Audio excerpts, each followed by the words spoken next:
Welcome back. कहने को हम खुश हो सकते हैं ये तस्वर करके कि कराची का शुमार दुनिया के 10 बड़े गुंजान शहरों में होता है, लेकिन हो सकता है कि जो 9 शहर हैं इस आलमी फहरिस्त में उनकी कोई मैपिंग हो और हमें पता हो कि इनका शुमाल, जुनूब, मगरिब, मशरिक़ कहाँ से शुरू होता है और कहाँ ख़त्म होता है। लेकिन कराची में मुझे कम से कम आज तक ऐसा कोई आदमी नहीं मिला जो ये दावा कर सके कि उसने पूरा कराची देखा हो या उस कराची के आधे से ज़्यादा हिस्से की मैपिंग हुई हो, ताकि ये पता चल सके कि ये इस शहर की लंबाई, चौड़ाई वगैरह क्या है।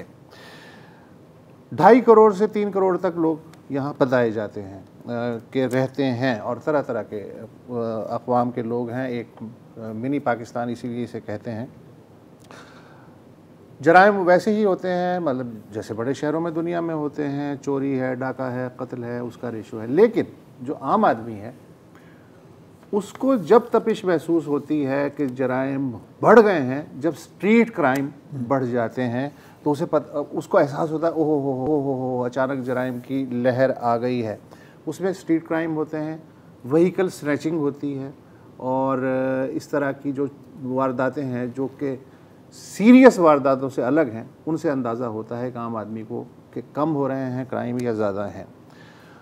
होता ये है कि अगर कोई बेहतर अफसर आ जाए तो वो अपनी मुद्दत में किसी हद तक कंट्रोल करने की कोशिश करता है, लेकिन अगर कोई नॉर्मल रूटीन वाला अफसर आ जाए तो कोई फ़र्क नहीं पड़ता। यानी हम ये नहीं कह सकते कि जो ढांचा है, स्ट्रक्चर है ज़िम्मेदारी का या एडमिनिस्ट्रेशन का, वो ऑटोमेटिक खुद ब खुद अपने आप को करेक्ट कर सकता है या आगे बढ़ सकता है या कंट्रोल कर सकता है। इंडिविजुअल बेस पे ये इंस्टीट्यूशंस चलाए जाते हैं जो लॉ एंड ऑर्डर मेंटेन करते हैं।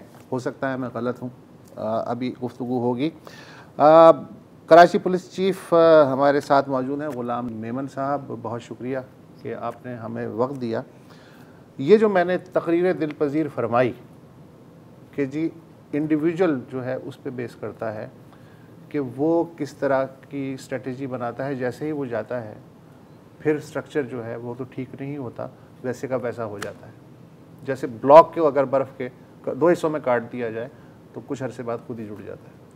नहीं, आप बिल्कुल सही आपने इसको पॉइंट आउट किया है। और मैं बल्कि इसको इस तरह से लूँगा कि जो सीनियर पुलिस ऑफिसर है, हम क्राइम की बात कर रहे हैं, हम पुलिस की बात कर रहे हैं, तो उसका रोल भी बहुत इम्पॉर्टेंट है। आप जिस तरह कहते हैं कि कोई ऐसा अफसर आ जाता है जो मेहनत करता है और उस मेहनत के नतीजे में क्राइम पे फ़र्क पड़ जाता है, तो ये तो एक एस्पेक्ट है जिसकी वजह से present day to day policing की वजह से क्राइम पे फ़र्क पड़ा। लेकिन उस पुलिस ऑफिसर ने इंस्टीट्यूशनल चेंज क्या लाई जिसकी वजह से मतलब आगे जाके लॉन्ग टर्म पे क्राइम में फ़र्क पड़े। तो मैं आपको मिसाल देता हूँ और उसमें मैं समझता हूँ कि हम बिल्कुल ज़िम्मेदार हैं इसके, अगर किसी ने नहीं किया। आपको आइडिया होगा कि लास्ट टाइम पे भी मैं एडिशनल आई जी कराची रहा, 2 साल रहा। मैं आया तो यहाँ पे पता चला कि जो नारकोटिक्स के केसेस हैं वो सारे छूट रहे हैं। वजह ये कि भाई उसमें जो नारकोटिक्स का लॉ था उसमें ये था कि एक प्रोटोकॉल दिया गया था लेबॉरेटरी के लिए कि भाई ये टेस्ट करेंगे और उस टेस्ट के बेसिस पे अगर प्रूव हुआ कि भाई ये नारकोटिक्स है तो फिर वो केमिकल लैब उसको कहेगी कि भाई ये नारकोटिक्स है। तो कोई स्मार्ट वकील था, उसने उसको पता चला कि भाई वो तो टेस्ट होते नहीं है। उसने कहा, वो बंदे को डेथ पेनल्टी हुई थी क्योंकि नारकोटिक्स के केसेस में डेथ पेनल्टी होती है। तो वो स्मार्ट वकील था, उसने वो जमा कराई कि भाई ये तो टेस्ट होते नहीं है, कैसे कहता है कि नारकोटिक्स है। केमिकल लैब के अफसर को बुलाया गया, उसने कहा कि भाई आपने ये टेस्ट किया। उन्होंने कहा हमारे पास कैपेसिटी नहीं है। तो जज के पास क्या ऑप्शन था, उन्होंने उसके मतलब फारिग कर दिया उसको। उसी को देख के सारे पूरे पाकिस्तान में लोग छूटते गए और हज़ारों की तादाद में लोग छूट गए। तो मैं अर्ज़ करता हूँ, तो उसमें ये कि हम बैठे, हमने उसको लॉ को वर्कआउट किया और यकीन करें विद इन 3 मंथ्स एक अच्छा लॉ बन गया यहाँ पे। अभी जो हम करंट सिंध पुलिस काम कर रही है वो न्यू नारकोटिक्स एक्ट के तहत काम कर रही है। तो this is the one of the initiative जो मैं समझता हूँ कि एक अगर पुलिस ले तो हो सकता है। दूसरा इनिशिएटिव मैं आपको बताऊँ कि सिंध पहला सूबा है जहाँ पे थाने पे पहली दफ़ा बजट गया। हम चाहते हैं कि भाई बजट थाने पे जाए। अगर मैं अपनी मिसाल दूँ, मतलब क्या इसका मतलब क्या है? इसका मतलब ये कि पहले कभी भी थाने पे बजट नहीं था। बजट जो होता था सीनियर ऑफिस में जाता था, उधर से उसकी डिस्पर्समेंट होती थी फॉर पुलिस स्टेशन। हम ये चाहते हैं कि भाई ये थाने लेवल पे थाना वाइज एलोकेटेड है, एलोकेटेड बजट है। तो मतलब इससे ये कि एक ऐसा बंदा, एक ऐसा पुलिस ऑफिसर जो ईमानदार है इंस्पेक्टर लेवल पे, वो जाके थाने पे नौकरी कर सकता है। वरना ये होता था कि एक ईमानदार बंदा क्यों जाए, उसको पता था कि मुझे उस गन में जाना है तो मैं खामखा क्यों जाऊँ। तो थाने बिकने कम हो गए? देखिए, ये एक ऐसा सवाल है जिसमें मैं ये कहूँगा कि नहीं, बिकने वाला तो काम नहीं है, लेकिन करप्शन है, मैं इसको एडमिट करता हूँ। और इस करप्शन को जितना हम मिनिमाइज़ करते हैं उसका डायरेक्ट इम्पैक्ट जाता है क्राइम पे। क्योंकि पुलिस ऑफिसर अगर कोई करप्शन करता है तो करप्शन किससे करता है? क्रिमिनल से करता है। और क्रिमिनल कहाँ से पैसा लाता है? वो क्राइम से। तो करप्शन और क्राइम ये कोरिलेशन है इसमें। अच्छा, तो बिफोर वी स्टार्ट, जो आपका स्ट्रक्चर है वो ज़रा समझा दें कि 2.5 से 3 करोड़ के शहर में कितने पुलिस वाले हैं और क्या है? कितने पुलिस ऑफिसर हैं और कितने होने चाहिए ऑन द ग्राउंड? देखिए, जो आइडियल सिचुएशन है उस हिसाब से हमारी जो सेंक्शन स्ट्रेंथ है वो 60,000 की है कराची जो होनी चाहिए। ठीक है। लेकिन ये कोविड आया जिसकी वजह से हमारी रिक्रूटमेंट बिल्कुल रुक गई, हमारी ट्रेनिंग इंस्टीट्यूशन बिल्कुल बंद हो गए। लास्ट टाइम पे जब हमने गवर्नमेंट को, चीफ मिनिस्टर साहब को बताया कि भाई हमारे 19,000 की वैकेंसीज़ हैं, तो बड़ा सरप्राइज़ हुआ। उन्होंने कहा कि यार आप इसको करें और एमरजेंसी बेस पे करें। तो अभी जितना इस पे स्पीड हो सकती है हम इसको। अच्छा, तो सॉरी आपकी बात काट रहा हूँ, आपका कहना है कि 60,000 होनी चाहिए जी, 19,000 अभी वेकेंट, अभी 40,000 मतलब के 41,000 ऑन द ग्राउंड। इन 41,000 में से वीआईपी ड्यूटी पर कितने होंगे? देखिए, ये टोटल मिला के कोई 9,000 के करीब हमारे वो पुलिस ऑफिसर्स हैं जो डिफरेंट गार्ड ड्यूटी पे और प्रोटेक्शन पे लगे हुए हैं, जिसमें पुलिस ऑफिसर्स भी शामिल हैं, जिसमें जजेस भी शामिल हैं, जिसमें डिफरेंट बिल्डिंग्स भी शामिल हैं। 18 to 20%। तो मतलब कि 32,000 बचे जी सर्विंग, मतलब ऑन द ग्राउंड। जाहिर है कि सब पेट्रोल तो नहीं कर रहे, राइट, सब नाकों पे तो नहीं खड़े हुए, काफ़ी स्टाफ कर रहे होंगे पुलिस स्टेशन पे। तो मेरा ख्याल है कि अगर 30 कर लें इसे, 50% करी, फिर तो 50% कर दो ना, 20 to 25,000 ऑन द ग्राउंड। क्योंकि हम बात कर रहे हैं स्ट्रीट क्राइम की, और मेरा ख्याल है कि कराची का कोई ऐसा शख्स नहीं होगा जो किसी ना किसी वक्त लुटा ना होगा। हम भी लुटे हैं, मेरे घर पे डाके भी पड़े हैं, तो होता रहता है। और अगर आपके साथ नहीं हुआ तो आप किसी जानने वाले के साथ तो होगा। तो अगर इस वक्त हम देखें, और हम देख रहे हैं कि कम से कम जब हम फुटेज देखते हैं या हम रिपोर्ट्स देखते हैं, तो एक क्लियर इंप्रेशन तो है कि स्ट्रीट क्राइम्स बढ़ रही हैं। क्या मौजूदा फोर्स जो अभी ग्राउंड पर है इतने बड़े शहर के लिए, इतनी आबादी और इतने रकबे वाले शहर के लिए, क्या वो काफ़ी है आपकी नज़र में? देखिए, ये अगर जो मैंने आपको बताया कि 19,000 फोर्स, मैं समझता हूँ कि ये by end of next year ये हमारे पास मेजॉरिटी इसमें फोर्स आ जाएगी। 2023 के एंड तक आ जाएगी। मीनवाइल हमने ये किया कि इन लास्ट 15 डेज़ में 2,000 की नफरी जो एक बैच हमारा तैयार होके आया उसको हमने इंडक्ट किया। कुछ हमने डिफरेंट जो है ना other than police station duty पे लगे हुए थे उनको निकाला वहाँ से, तो 2,000 हमने इंडक्ट किए। और तो इस तरह से हमारी पूरी मतलब हमारा विजन भी ये है कि हम थाने की कैपेसिटी को बढ़ाएं। क्योंकि ये जो एक डिस्कनेक्ट आया कि भाई थाने को आस्ता आस्ता ओवर द मेनी ईयर्स वहाँ से मैन पावर को निकाला गया, तो अभी ये कि हम मैन पावर को भी इन्हांस कर रहे हैं। हम वहाँ पे फाइनेंशियल रिसोर्स भी दे रहे हैं, जिस तरह मैंने बताया कि भाई Sindh is the first province जहाँ पे थाने पे बजट गया है। और थर्डली जो हम चाहते हैं कि जो SHO मुख्तलिफ लॉ एंड ऑर्डर ड्यूटी के लिए मुख्तलिफ, आप देखो हर रोज़ कोई ना कोई इशू चला हुआ है, तो हमने फ़ौरन ये किया हुआ है कि एडिशनल SHOs की नोटिफिकेशन निकाला है। हमने कहा कि भाई एडिशनल SHO अगर कोई छोटा मोटा लॉ एंड ऑर्डर का इशू है तो वो उसको मुँह दे, लेकिन SHO को फोकस करना है क्राइम पे, STPO को फोकस करना है क्राइम पे। और STPO का जो मेन रोल है वो एक गवर्नमेंट ने 2015 में security of vulnerable establishment act पास किया था, उसमें उसको फोकल पर्सन बनाया हुआ है। सही। तो वो हमने उसको STPO को ये कहा हुआ है कि भाई आप कोशिश करेंगे जितना CCTV शहर में लग सके वो लगाएं। तो उसका ये फ़र्क पड़ा कि 2 साल की उसकी हमारी एक्टिविटी की वजह से 31,000 कैमरास लगे। आज जो टीवी पे ये CCTV आ रहे हैं उसी की वजह से, पुलिस की एफर्ट हुई जिसकी वजह से एक स्टेप फॉरवर्ड तो हुआ है। अच्छा, अब आपने वक्फा लेना है हमने, वक्फे के बाद हम वापस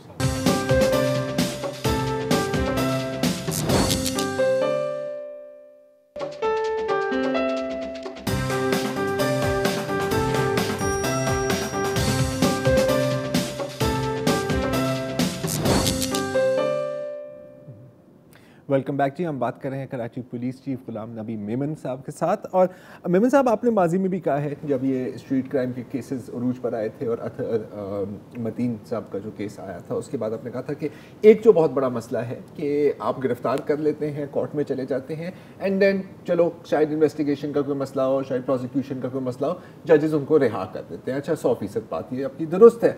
और इनफैक्ट हमें रहील अशर साहब जो हमें कॉल करते हैं उन्होंने भी कमोपेश यही बात की थी कि बंदा गिरफ्तार हुआ, उन्होंने कहा, उसने जिन लोगों ने उसकी निशानदेही की उनको कहा कि भाई आप क्यों मुझे गिरफ्तार करा रहे हो, मैं तो 2 हफ्तों बाद वापस आ जाऊंगा। और ऐसा ही हुआ, फिर वो गली में घूम रहा और कह रहा है कि जी देखें मैं तो रिहा हो गया। बात बिल्कुल सही है।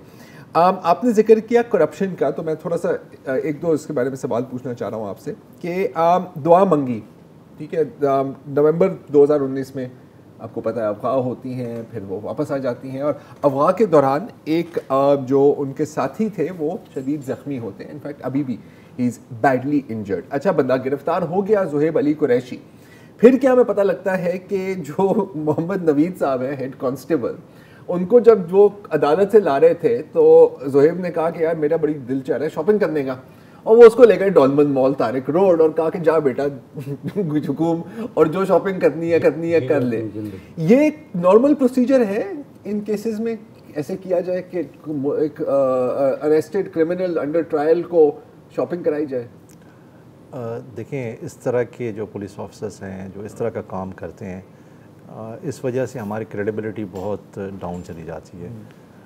पुलिस के बहुत अच्छे शानदार ऑफिसर्स हैं, शानदार काम करते हैं, जान की कुर्बानी देते हैं, लेकिन इस तरह के बदमाश पुलिस ऑफिसर, जो मैं बल्कि कहूँगा क्रिमिनल पुलिस ऑफिसर्स, कोई ऐसा काम कर जाते हैं जो हम 100 काम अच्छे करते हैं और इस तरह के सिचुएशन का हम जवाब नहीं दे सकते। तो मेरे पास कोई इसका जवाब नहीं है कि मैं इसको अभी वो गिरफ्तार तो नहीं हुआ ना? नहीं, अभी गिरफ्तार नहीं हुआ है। अच्छा, इसके साथ एक जुड़ा हुआ सवाल है। अच्छा, अब ये बात आपकी बिल्कुल दुरुस्त है, they are black sheep and there are many excellent police officers, no doubt about it. Again जनवरी की ही बात है कि एक शाहरुख सलीम जिनकी अभी शादी हुई थी, तो वो अपने घर से बाहर निकले तो उनकी माँ और उनकी बहन को कोई लूटने की कोशिश कर रहा था। उसने रोकने की कोशिश की, उसने फायर कर दिया और वो वहाँ पर हलाक हो गया, ही डाइड। बाद में पता लगा कि और पुलिस ने ही ये इन्वेस्टिगेशन की, जाहिर है कि शक पड़ा पुलिस कांस्टेबल फरजंद अली पर, ठीक है। अब again black sheep, so on and so fourth. जब उसको गिरफ्तार करने की कोशिश की उसने खुदकुशी की, लेकिन उसके बाद जब डिटेल्स आई तो पता लगा कि 1 नहीं 2 नहीं 10 इंक्वायरीज हुई थी फरजंद अली पर। हर दफ़ा उसको वाइट वॉश और क्लीन चिट दे दी थी। तो बिल्कुल ब्लैक शीट तो ये स्ट्रक्चरल प्रॉब्लम, लेकिन एक स्ट्रक्चर भी तो होता होगा ना उसको, उनको सपोर्ट करने वाला। देखें, ये बात जो है ना, आप अगर पुलिस का जो हमारा डिपार्टमेंटल प्रोसीडिंग का अगर आप रेट देखें जी, तो मैं समझता हूँ कि किसी भी डिपार्टमेंट से इसको कंपेयर करेंगे ना, तो सबसे ज़्यादा पनिशमेंट पुलिस डिपार्टमेंट देती है अपने ऑफिशल्स को, इन्हीं वजह से। मतलब इस तरह के इनडिसिप्लिन हो या इसी तरह का कोई मतलब उनका मिसकंडक्ट हो। लेकिन ये एक नेचुरली एक ऐसा इशू है जिसको मैं समझता हूँ बेहतर तरीके से तभी हल होता है जब हम डिजिटाइज़ हों, क्योंकि हमारा सारा रिकॉर्ड मोस्ट ऑफ देम अभी डिजिटाइज नहीं है और मैनुअल है, जिसकी वजह से अभी नेचुरली जब आप किसी को स्पेसिफिक करके क्यूरी करेंगे, अपना सारे रजिस्टर्स खोलेंगे, तो आपको पता चल जाएगा कि भाई ये 13 केसेस में इन्वॉल्व है। लेकिन कोई इस तरह की कनेक्टिविटी नहीं है कि आपको वो आके पॉपअप करके बताए कि भाई ये इतने पुलिस ऑफिसर हैं जो इतने इंक्वायरीज के मतलब भुगतने के बावजूद भी कर रहे हैं। तो इसमें वी आर वेरी तो मतलब ऑफिसर्स का मतलब जो कांस्टेबल्स हैं उनका रिकॉर्ड नहीं है। रिकॉर्ड तो है, लेकिन डिजिटाइज नहीं है। मतलब ये कि इसको देखें ना, बात ये कि आज अगर कोई ऐसी चीज़ जो आपको 1 बटन पे मिले तो वो आसान है ना, मतलब ये आसान तो है, लेकिन ये कितना मुश्किल है कि जी अगर मतलब एक बंदे को गिरफ्तार भी, देखें अब इट्स अ बिग ऑर्गेनाइजेशन, मैं मानता हूँ, लेकिन सब एक दूसरे को जानते तो है ना, कम्युनिकेशन तो होती है। अगर एक इलाके में कोई एक किस्म की डकैती होती है और वो बंदे फिर दूसरे इलाके में जाते हैं, ऐसे कितने पुलिस ऑफिसर होंगे जिनकी 10 इंक्वायरियां हुई हों? 10 कम हो गए ना, वो तो उनको तो सब जानते ही होंगे। देखें इसमें या कॉल कर दे उस थाने को कि यार ये बंदा तुम्हारे साथ था, क्या एक रिकॉर्ड है इसका। देखें काफ़ी इस तरह के काफ़ी इस तरह के मतलब कैंपेन्स भी हुई हैं पुलिस में कि हमने क्रिमिनल पुलिस ऑफिसर के जिनका रिकॉर्ड था उनको फारिग किया गया। मतलब ये टाइम टू टाइम ये इस तरह होता रहता है।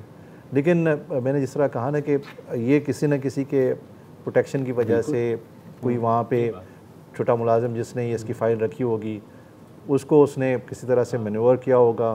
फिर नेचुरली जब इस तरह के पुलिस ऑफिसर्स आते हैं तो आम बंदा जिनके पास इनका एविडेंस होता है, बंदा वो तभी कनेक्ट होगा जब आप उसके ख़िलाफ़ कोई इस तरह की, मिसाल एक बंदा करप्शन कर रहा है, सही। अभी करप्शन को प्रूव करने के लिए बड़ा मुश्किल मरहला होता है, जहाँ तो आप उसके लिए कोई आपके पास इस तरह का कोई वीडियो हो, वीडियो फुटेज हो, या कोई बंदा आके इस चीज़ की गवाही दे, वरना तो आप सिर्फ डिस्क्रीट इंक्वायरी पे कह देंगे भाई ये करप्ट बंदा है, उसने करप्शन की है, या क्राइम में है, उसने क्राइम की है। अनलेस के you have any concrete evidence, आप उसको फारिग भी करते हैं तो आगे क्या होता है कि फिर जो अपील में जाता है या तो सीनियर पुलिस ऑफिसर उसको उस बेसिस पे कि भाई इसके खिलाफ कोई डायरेक्ट एविडेंस नहीं आया, फारिग हो जाता है, या ये सर्विस ट्राइब्यूनल में चले जाते हैं और वहाँ पे नेचुरली जब कोई इस तरह का कंक्रीट चीज़ नहीं होती तो उसको रिलीफ मिल जाता है। तो डिजिटाइज ना भी हो, जो मैं ये समझना चाहूँ, जो पुलिस ऑफिसर्स या कांस्टेबल्स इनकी इंक्वायरी जब आती है वो तो एक सेंट्रल जगह पे आती ही होंगी ना, ऐसा तो नहीं होता होगा कि इंक्वायरी सीधी बस अपने ही SHO को चली गई, वो तो फिर नहीं, वो आती है। अभी मिसाल के तौर पे जितनी मेरे पास कंप्लेंट आती है करप्शन की, मैं डिफरेंट SPs को जिनकी रेपुटेशन बेहतर है मैं उनको भेजता हूँ, और फिर जब मैं उनको देखता हूँ उसको मुझे पता होता है, थोड़ा सा आइडिया हो जाता है, इन्फॉर्मेशन भी मिल जाती है कि नहीं इसमें कनेक्टेड है लेकिन एविडेंस नहीं मिला। तो एक प्रोसीजर, हालांकि ये नॉर्मली नहीं होता लेकिन मैं खुद चाहता हूँ कि सुनूँ अपने SP के से उसको किस तरह से उसको बेगुनाह किया है। और जब बंदा सामने खड़ा होता है वो कहता है कि भाई गुनाहगार है लेकिन मेरे पास एविडेंस नहीं है, मैंने जब भी उसको मिसाल कोई रिश्वत दी है तो कोई मेरे पास इस तरह का सबूत नहीं बना, वर्ड्स अगेंस्ट वर्ड है, तो नेचुरली जब वर्ड अगेंस्ट वर्ड है तो फिर आप उसमें कैसा फैसला करेंगे कि पुलिस ऑफिसर सही बात कर रहा है या वो बंदा सही बात कर रहा है। तो उसमें लेकिन अगर सीनियर ऑफिसर राव अनवर जो है अगर 400 बंदे मार देता है राव अनवर, हाँ, उसके ऊपर इवेंचुअली आप देखेंगे किस तरीके से अभी तक वो जो है सब जेल उसकी रेजिडेंस को डिक्लेयर किया हुआ है वो वहाँ है, तो इसका मतलब पुलिस के अंदर तो कोई निज़ाम नहीं है। अगर उस लेवल पे आप जाकर के जो भी करते हैं, चाहे वो पुलिस मुकाबले हैं या जो भी है, तो उसके अंदर सिस्टम के अंदर फिर ये है कि किस पुलिस ऑफिसर पे किसका हाथ है, फिर वहाँ फिर ये चीज़ आ जाती है, फिर ये चीज़ आ जाती है। देखिए ये जो आप बात जिसको कर रहे हैं, लेकिन मैं ये समझता हूँ कि बहुत ज़्यादा गुंजाइश है, और अगर बंदा स्ट्रक्चरली चीज़ों को ठीक करना चाहे और उसको बना के, अभी जिस तरह से हम ई-टैगिंग का कॉन्सेप्ट लेके आए हैं, यहाँ पे पाकिस्तान में नहीं है, गवर्नमेंट इनकरेज कर रही है, हमने ड्राफ्ट बना के अभी उसको लॉ डिपार्टमेंट में दिया है, इंशाल्लाह ये हो जाएगा। पाकिस्तान में पहली दफ़ा ई-टैगिंग है जो पूरी दुनिया में हो रहा है। इसी तरह से हम ये कॉन्सेप्ट दे रहे हैं कि भाई हमारी इन्वेस्टिगेशन और प्रोसिक्यूशन को अपग्रेड करने से हमारा कन्विक्शन रेट बढ़ेगा। तो पहले हमने 4 क्राइम को लिया, मैं प्रोसिक्यूटर जनरल के साथ कोऑर्डिनेशन में हूँ, हमने 76 पुलिस ऑफिसर्स को जो हमारे अच्छे इन्वेस्टिगेटर हैं उनको पिक किया है। रेप केसेस में, मर्डर केसेस में, robbery with murder, robbery with injury में हमने अभी उसको डेडिकेट कर दिया है कि ये पुलिस ऑफिसर इन्हीं कैटेगरी ऑफ क्राइम को करेंगे। और इसी तरह से मैंने प्रोसिक्यूटर जनरल साहब को रिक्वेस्ट की कि भाई आप भी डेडिकेट करें जिनकी रेपुटेशन बेहतर हो, कम से कम कैटेगरी वाइज अपने आप को इन्वेस्टिगेशन को बेहतर करेंगे, प्रोसिक्यूशन को बेहतर करेंगे, तो नेचुरली वहाँ पे कोर्ट में केसेस की कन्विक्शन बेहतर होगी। तो मतलब काम हो रहा है लेकिन जाहिर है कि अभी काफ़ी वक्त लगना है। और सबसे बड़ा विलन जो है पॉलिटिकल विल का ना होना है, वो तो जाहिर है कि सबसे बड़ा प्रॉब्लम। लेकिन मैं एक चीज़ को आपको बताऊं कि मैं 6 प्रपोजल लेके गया लास्ट मीटिंग में, मुझे तो वहाँ पे चीफ मिनिस्टर साहब ने इनकरेज किया और बल्कि कहा कि जल्द से जल्द करें। लास्ट मीटिंग भी की, उन्होंने कहा कि भाई मुझे बताओ आपने किया नहीं किया, तो हम जो हमारे एंड पे काम है पुलिस पे हमने कर दिया, अभी देखें इसका आगे। और ये सब तो हुआ है मतीन साहब के कत्ल के बाद। देखें एक वेव आई, उस थोड़ा क्राइम बढ़ा था, उसमें इस तरह का हाई प्रोफाइल क्राइम हुआ तो नेचुरली ये हुआ। लेकिन मैं एक चीज़ ज़रूर कहूँगा, देखें अगर आप कराची को वर्ल्ड क्राइम इंडेक्स के हिसाब से देखें तो Karachi is better than Tehran, Karachi is better than Kabul, Karachi is better than new Delhi, Karachi is better than Dhaka, Karachi is better than Manila, Jakarta, Kuala Lumpur, आप मतलब वाशिंगटन DC आप देखें, गूगल करके देखें, चेक करके देखें। ये पाकिस्तान अभी खुद को बहुत महसूस कर रहा हूँ क्योंकि अगर वाशिंगटन मतलब बिल्कुल उनके वहाँ एरियाज़ हैं, यहाँ हमारे यहाँ कराची में प्रॉब्लम ये हो रहा है कि हर जगह से आप, अब मुझे नहीं पता ये ऑन एयर जा भी रहा है या नहीं जा रहा। हाँ, बिकॉज़ टाइम तो चलें, तो जनाब आज के लिए इतना ही, कल दोबारा हाजिर होंगे। खुदा हाफिज़।